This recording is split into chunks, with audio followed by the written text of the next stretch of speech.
안녕하십니까, 여러분. 전 눈에 넣어도 아프지 않을 두 아이의 아빠이자 50대 남성입니다. 저는 몇 달 전 악마를 보았습니다. 사람이라면 어떻게 저럴 수 있을까 싶었죠. 그 사람은 사람이길 포기한 악마와 다름없었어요. 그 사람은 바로 제 전처입니다. 지금부터 제게 일어난 믿기 힘든 이야기를 하나 해드리겠습니다. 전 8년 전에 아내와 헤어졌습니다. 저희는 맞벌이 부부였는데 당시 저는 작은 회사를 하나 운영하고 있었고 아내는 규모가 꽤 커다란 프랜차이즈 음식점을 하나 운영했었죠. 아내는 원래 전업주부였지만 계속 집에서만 있다 보니 우울하고 괴롭다며 자기도 돈을 벌고 싶다고 말을 하길래 음식점을 하나 해주었어요. 아내 명의로 말이죠. 아내는 원래 수더분한 사람이었어요. 그런데 일을 하기 시작한 지 몇 년이 지나자 옷차림도 점점 과감해졌고 화장도 하기 시작했죠. 애교도 부릴 줄 알더라고요. 그때 알아차려야 했었는데 전 아내의 변화가 반가웠어요. 곰인 줄 알았는데 여우 같은 아내의 모습을 보니 예뻤거든요. 아내가 그렇게 변하게 된 이유도 있었습니다. 음식점에 재료를 조달해주던 남자가 하나 있었는데 그 남자랑 눈이 맞았더라고요. 그 남자는 아내보다 8살이나 어렸어요. 무슨 세기의 사랑인 양 바람을 피기 시작했죠. 앞에 말했듯이 저에겐 두 아이가 있습니다. 둘 다 여자아이죠. 아이들 때문에 아내의 바람을 알아도 모른 척, 눈뜬 장님인 척을 하며 그냥 참고 살려고 얼마나 다짐했는지 몰라요. 처음 제게 들켰을 때 아내는 흠칫하는 듯 했습니다. 그래서 자제하는구나 했는데 아내가 바람을 피우고 있다는 사실을 알고 나서도 제대로 대응을 하지 않으니 아내는 점점 대놓고 바람을 피우기 시작하더라고요. 아주 미쳐 날뛰면서 말입니다. 기세등등하게 외박하기도 하고 술에 절어 새벽에 들어오기도 하였는데 그 빈도는 점차 늘어갔어요. 한 달에 한 번이던 것들이 어느새 이틀에 한 번 정도가 되었더군요. 우리 부부의 사이는 날이 갈수록 나빠질 수밖에 없었습니다. 점차 각방을 쓰기 시작했고 집을 공유하는 수준이었어요. 그래도 이혼을 하진 않았습니다. 아이들 때문에요. 제가 어렸을 때 아버지가 일찍 돌아가셨었는데 애비 없는 자식이라는 말을 종종 듣고 자랐습니다. 그래서 제 아이들에게 제가 받았던 상처를 똑같이 안겨주고 싶지 않았어요. 그런데 어느 주말 전 다른 날과 다름없이 아이들과 함께 시간을 보내고 있었는데 아이들이 제게 그러더군요. 엄마는 자기들을 싫어하는 것이 아니냐고요. 왜 그렇게 생각하냐 물어보니 엄마는 우리랑 놀아주지도 않고 매일 늦게 들어오는데 우릴 사랑하는 게 맞냐더군요. 그때 첫째는 겨우 초등학교 3학년이었고 둘째는 갓 입학한 1학년이었어요. 어린 아이들의 입에서 그런 말을 들으니 순간 머리를 망치로 한 대 맞은 것만 같더라고요. 그때부터 고민을 하기 시작했습니다. 저런 여자라도 엄마니까 엄마의 존재로 남겨줘야 할 것인가 하면서 말이에요. 제 고민의 대답은 이혼을 하는 것이었어요. 결국 저는 이혼 소송을 진행했습니다. 제가 아무런 핍박도 하지 않으니 점점 대놓고 기세등등하게 바람을 폈기 때문에 바람을 뒷받침해주는 증거들은 화수분처럼 쏟아져 나왔고 전 당연히 승소했죠. 면접 교섭권도 박탈하려고 노력했습니다. 하지만 부모 자식 간의 인연은 천륜이라고 하늘이 점지해준 인연이라고 하잖아요. 그래서 그런지 쉽게 박탈되지 않더군요.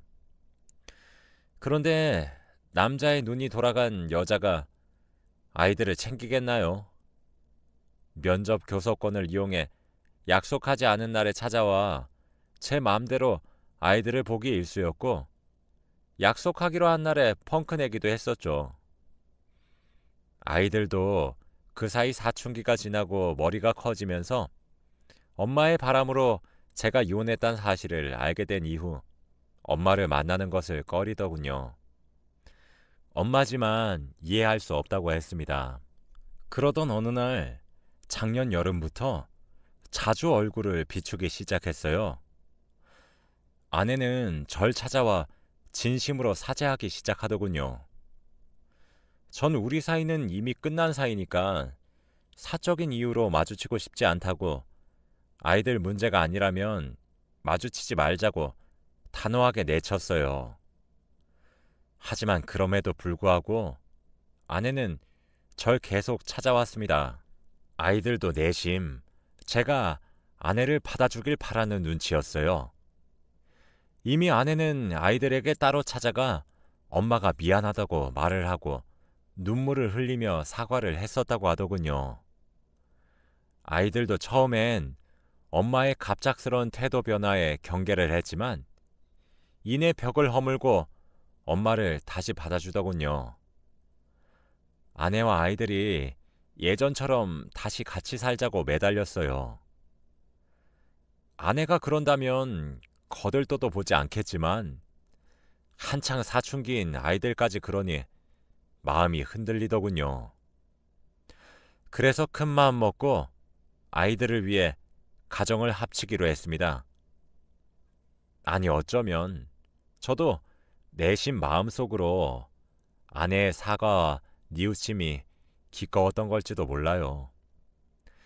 다시 합치게 된 저희 네 식구는 8년 전 이혼했을 때보다 훨씬 경제적으로 여유로웠습니다.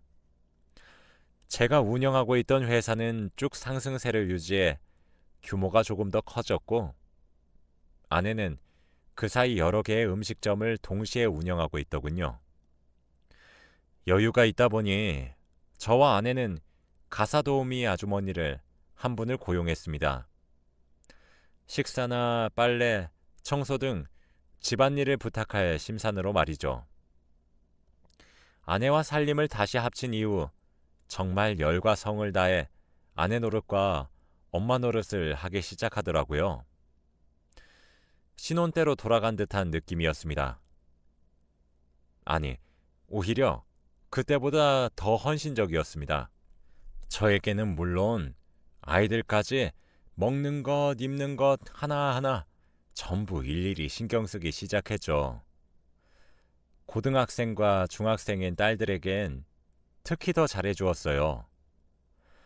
저와 아이들에게 야채를 갈아서 만든 건강 주스를 챙겨 먹이면서 공부하고 일을 할 때 체력이 제일 중요하단 말을 했었고, 비타민을 챙겨주거나 함께 운동하는 시간을 가지는 등 열심히 엄마의 역할을 하였죠. 아내는 다시 살림을 합치고 난 이후부터 건강 문제에 집착하는 것 같았지만 전 정말 아내가 진심으로 뉘우쳤다고 생각했어요.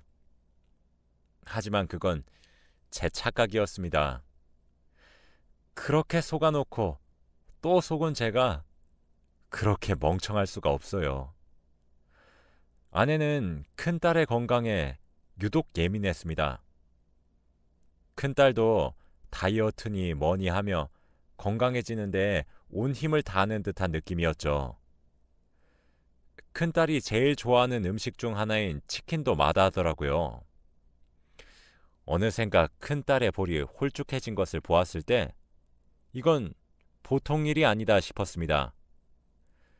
전 큰딸에게 이제 곧 수험생인데 공부도 먹으면서 해야 잘할 수 있다고 지금 살이 조금 쪄도 대학 가면 다 빠진다며 이것저것 챙겨 먹이려고 했어요. 제 걱정은 태산 같았죠. 그런데 아내는 옆에서 원래 여자들에게 다이어트는 숙명과도 같다고 저보고 오히려 유난 좀 떨지 말라고 꾸짖더라고요.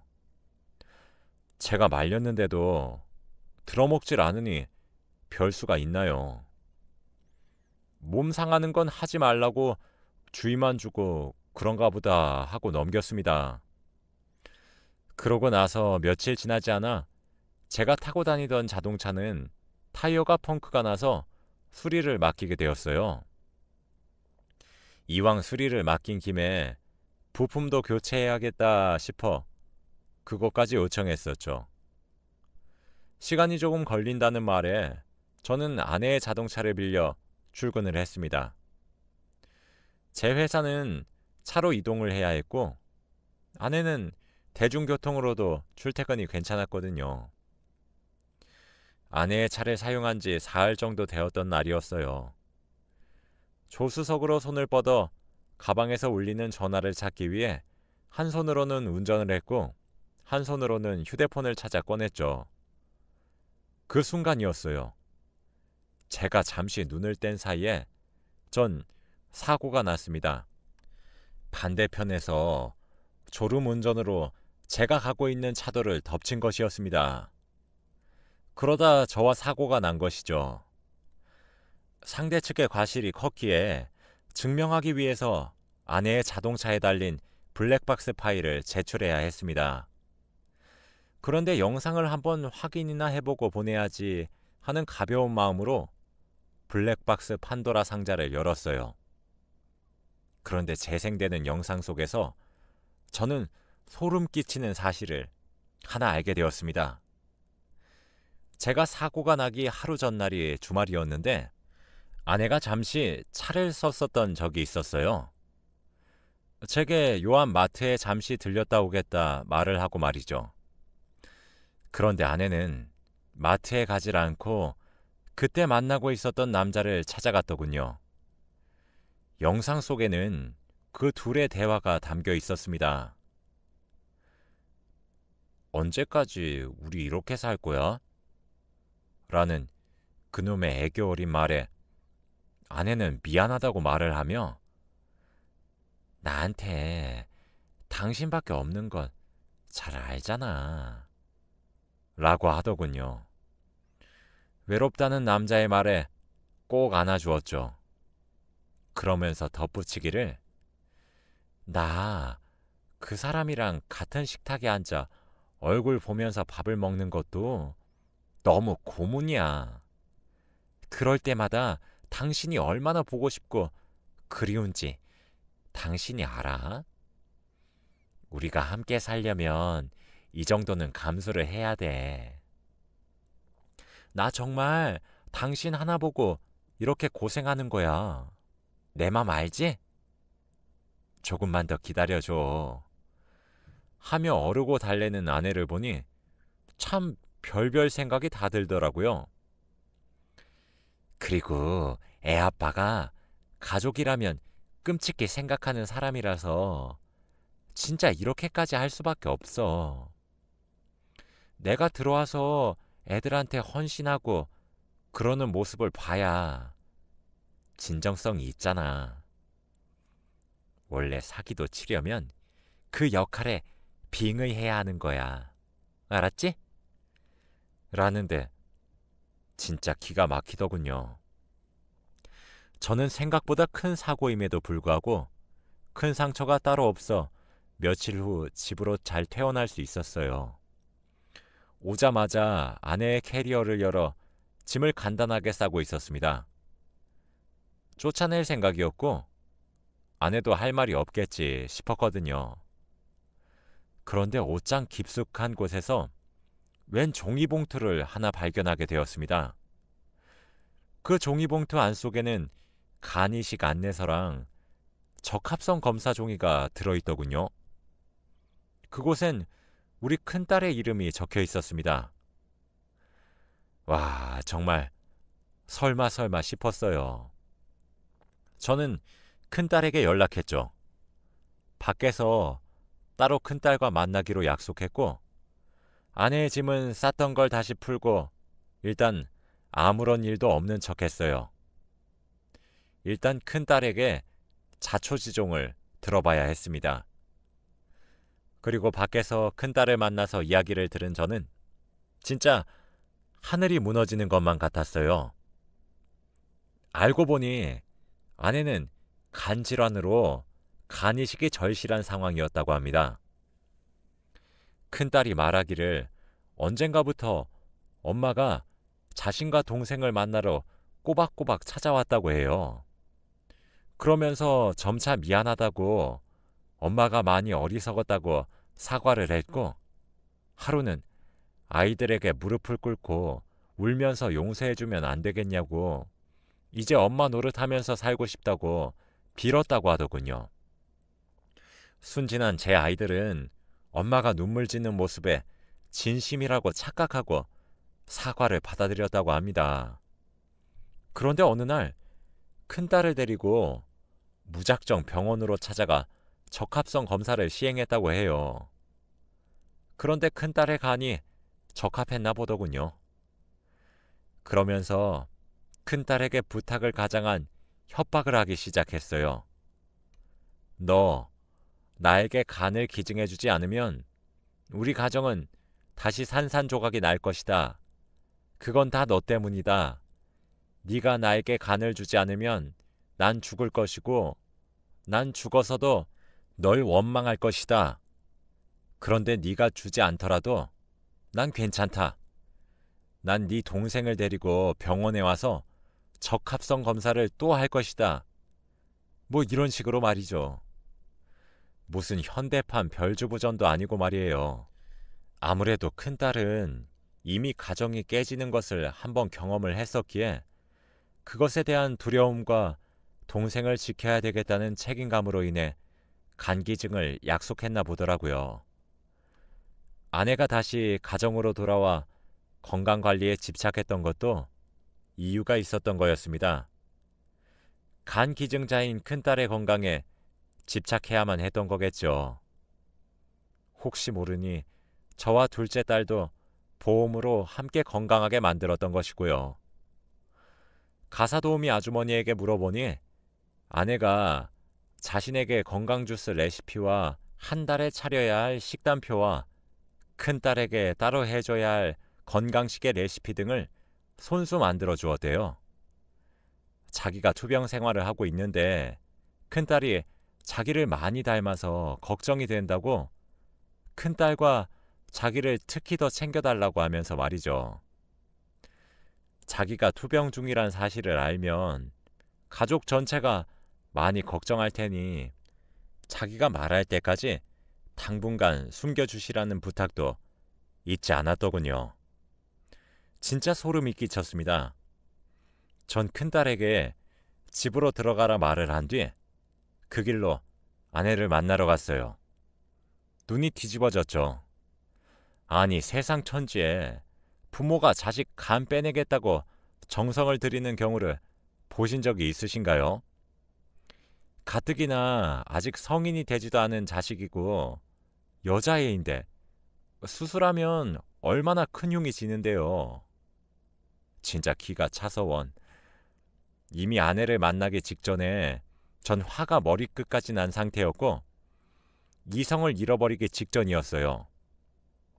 아내는 가증스럽게 웃는 낯을 하며 제게 어머, 여보 여기까지 무슨 일이에요? 라며 반기더군요. 전 아내의 얼굴을 보자마자 뺨을 내려쳤습니다.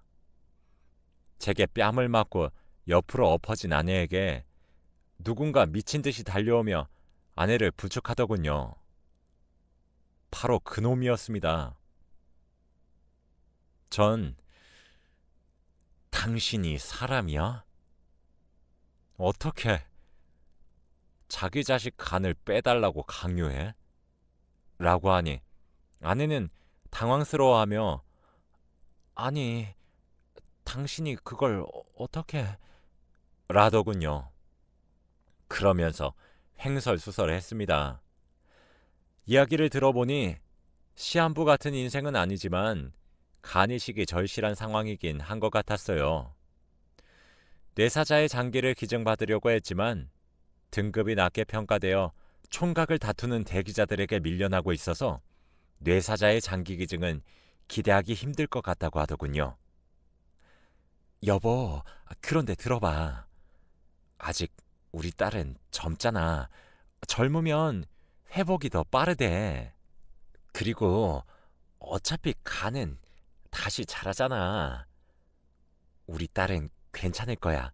응? 이러는데 진짜 화가 미친 듯이 나더군요. 전 그 두 사람을 노려보며 아니, 그럼 당신은 저놈한테 간을 달라고 하지. 왜 멀쩡한 애들을 건드려?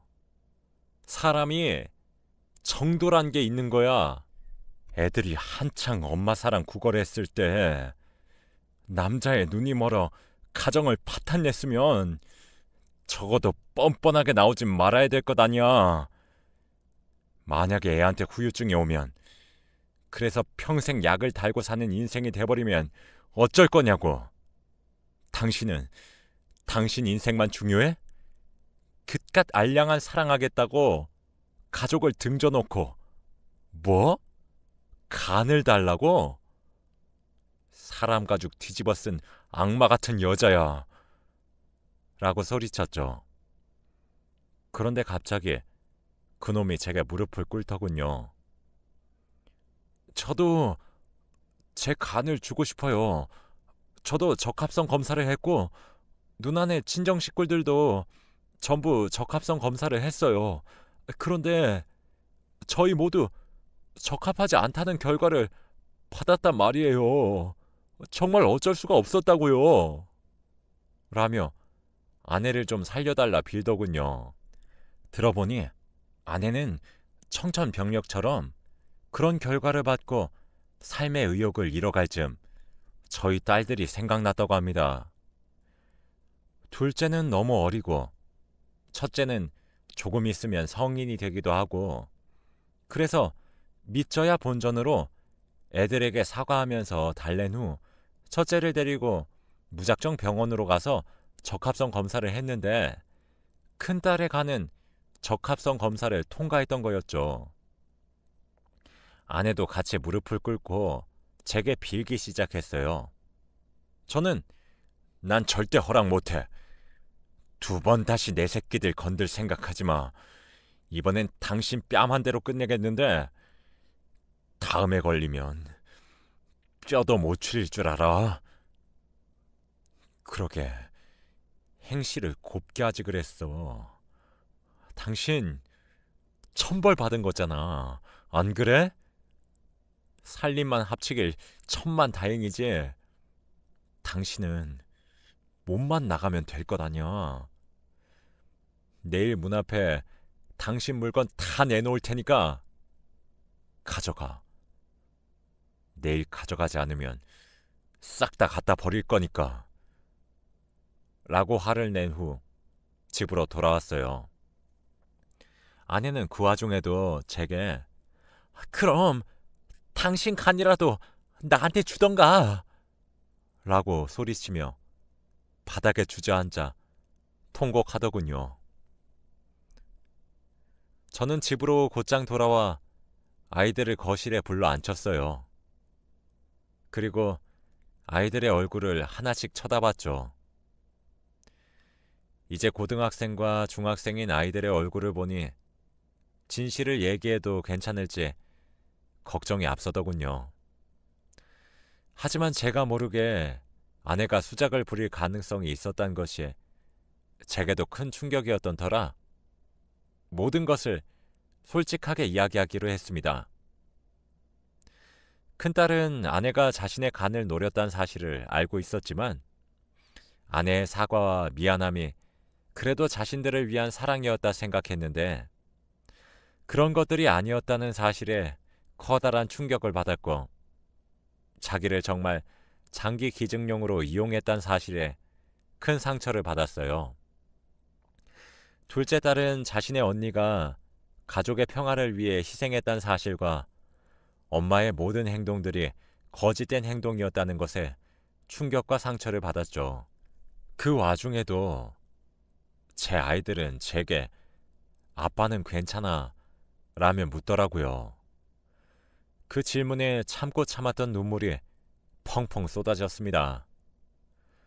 어쩌면 제가 가장 큰 상처를 받았던 것 같기도 해요. 아이들에게 엄마를 빼앗았다는 죄책감이 항상 있었고, 제가 아이들과 성별이 달랐기에 여자 어른으로서의 역할을 해주진 못했으니까요. 가족이 깨어졌다는 죄책감도 상당해서 아내가 사과와 함께 가정으로 돌아왔을 때 누구보다 제가 제일 기뻐했었던 것 같습니다. 전 아이들에게 괜찮다고 장기 기증에 대한 위험성을 얘기해 주었고, 절대 응하지 말라 큰딸에게 못을 단단히 박았죠. 참, 아직 미성년자이기도 하고 제 눈엔 아기로 보이는데 이런 아이의 간을 빼가려고 했던 게 기가 차더라고요. 그렇게 저희 가족은 다시 헤어졌습니다.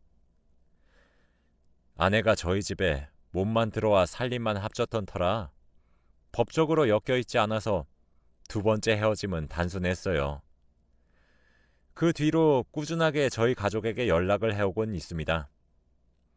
전 이번엔 이 모든 일들을 근거로 아이들의 면접 교섭권을 박탈해 보려고 해요. 어렵겠지만 불가능하진 않을 것 같기도 합니다. 인생을 살아가다 보면 많은 일을 겪게 된다고 하는데 전 그 여자가 빨리 죽어버렸으면 좋겠어요. 저도 제가 이런 마음을 갖게 될 줄 생각조차 해보지 못했답니다. 모든 일이 정리되면 아이들을 데리고 가까운 곳으로 여행이나 갔다 오려고 해요. 잘 마무리되길 여러분들도 빌어주세요. 제 이야기를 끝까지 들어주셔서 정말 감사합니다.